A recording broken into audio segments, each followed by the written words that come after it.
Hi, this is Barry Phillips with 10 Minute Torah. Today's portion, Vayigash, Day 3. In chapter 45, when Yoseph said, Ani Yoseph, I am Yoseph, perhaps he took off the Egyptian or Mitzrayite headdress. Maybe he started to speak to them in Hebrew. Maybe he laid aside some other Mitzrayite identifying cultural items and became more plain to them. However it happened, and whatever they heard or saw, they were spellbound by this man that they had been struggling with, trying to figure out, trying to stay a step ahead of, trying just to catch up to, was now revealing himself as their long-lost brother. 22 years of questions, pains, anxieties, frustrations, fears, the whole gamut of negative emotions and issues came to a conclusion. The matter was resolved. Now let's keep in mind that Yoseph not only speaks about himself and his family in that day, but the Talmud teaches that there are two Messiahs. Mashiach ben David, who was yet to come to rule and to reign as King David did. But first would come Mashiach ben Yoseph. So the things that happened to Yoseph, the things that are relational with Yoseph and his brothers, also speak of Yeshua, who has already come as Mashiach ben Yoseph. And dealing with us. In the 18th century, there is a text pen called Kol HaTor. The voice of the turtle dove is the interpretation. And it's written by Rabbi Hillel Shklover. I can butcher that pronunciation, I'm sure. He is the grandnephew and disciple of the famous Gaon of Vilna. And from one of the sections listing 150 aspects of the Messiah ben Yosef, he says this, and I quote, Yosef recognized his brothers, but they did not recognize him. This is one of the traits of Yosef, not only in his own generation, but in every generation. That is, that Mashiach ben Yosef recognizes his brothers, but they do not recognize him.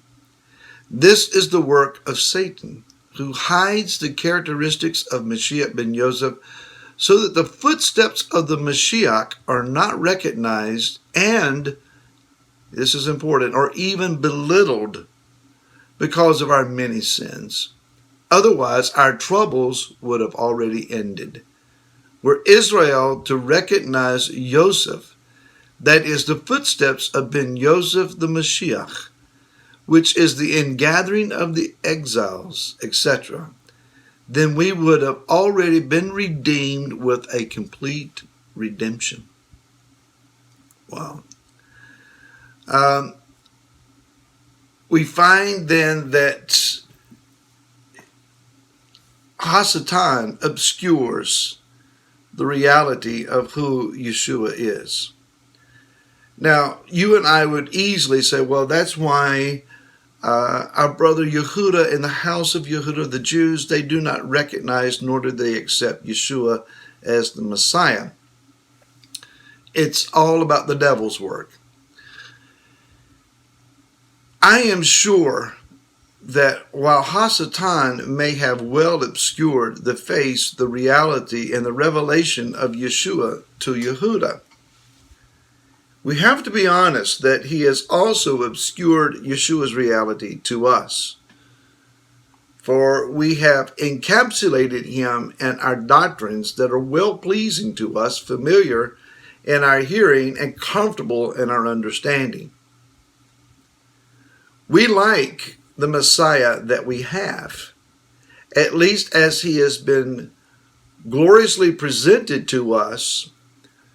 Some would identify him as the giver of consistent and constant grace in the face of sin, that no matter how bad that we sin or walk in sin, delve into the sins that easily beset us, that Yeshua is always standing with buckets of grace to bail us out and to enable us to pray a simple prayer of, I'm sorry, forgive me, and all will be well.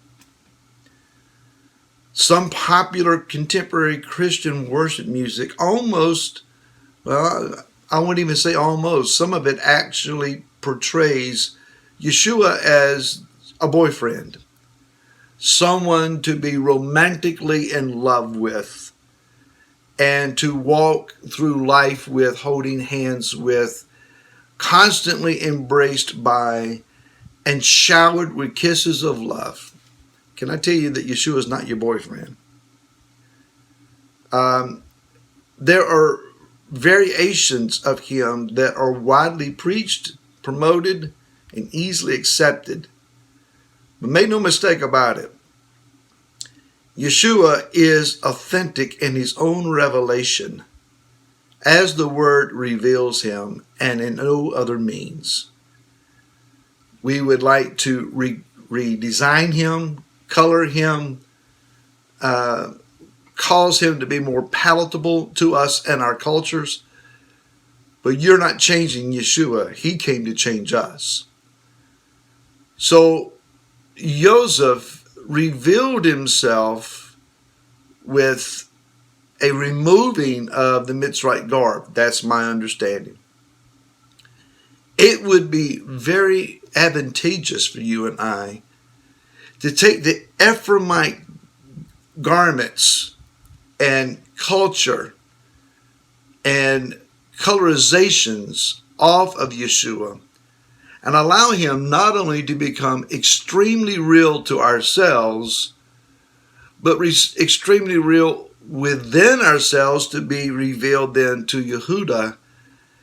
If the real Yeshua could stand up in the midst of us and we be made like him, I dare say that both he and we would have a presentation to give to our brother Yehuda that would be not only acceptable, but healing and delivering and life-changing. So it is understood from the Chofetz Chaim. He says, when Yoseph said, I am Yoseph, he says, God's master plan became clear to the brothers.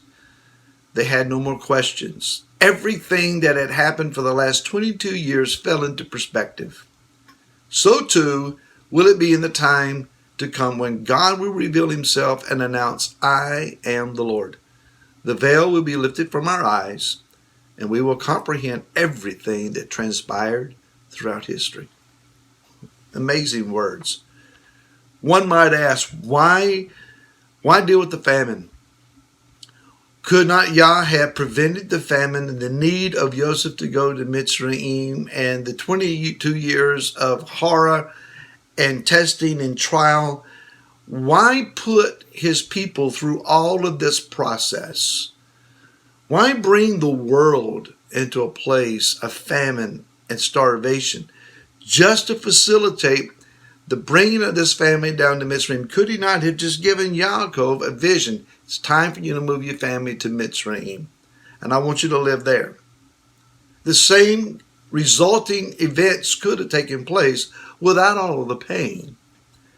Well, for one, if Joseph had received his father's Bekira and then been acknowledged as receiving the father's Bekora, the blessing, the double portion blessing, if he had received those, then he would have understood himself to be so elite and so high that nobody could have stood him. And he would have been dangerous not only to his family but to himself. The reality is, folks, we need the refining. We need the times of testing and trial. We need to go through these things in order for us to understand who Yeshua is, his power of deliverance, that he refine us, that when we see him, that we will accept him as he genuinely is. Until tomorrow, shalom.